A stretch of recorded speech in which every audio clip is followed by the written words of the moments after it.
This is how you know we're Filipino. We don't take off the the wrapper, the paper. Hindi napigilang mag-react ni Regine Velasquez at napawa nga ito sa ilang mga photos na binahagi ng singer at actor na si Darren Espanto. Ayon kay Regine, wow, so proud of you, pasakay naman oh. Makikita kasing ilang mga photos ang ipinakita ni Darren Espanto at doon nga ay makikita ang kanyang bagong sasakyan, ang isang Cadillac Escalade na ayon din sa mga netizen ay nagkakahalaga ng halos 10 milyong piso. Ito rin ang isa sa mga big boy purchases ni Darren Espanto. Narito ang kanyang kwento.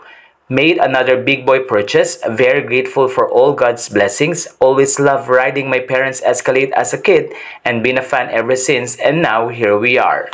Ayon naman kay Eric Santos, ang yaman. Natuwa din ang ilang mga kaibigang artista tulad na Chife Alumino, Martin Rivera, Rhea Tan, Angeline Quinto, Yeng, pati na rin si Bella at iba pang mga artista sa achievement na ito ni Darren Espanto.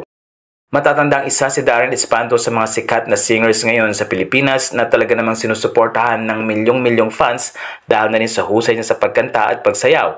Tunay ngang isang homegrown talent ng ABS-CBN na namamayagpag lalo na sa husay niya pagdating sa pagkanta.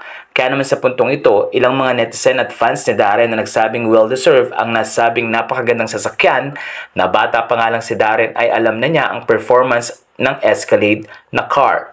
Kaya naman hindi na pangarap ito kundi tunay na buhay na nakikita ni Darren at nadadrive pa niya ang napakagandang sasakyan. Narito ang ilan sa mga photos na ibinahagi ng singer.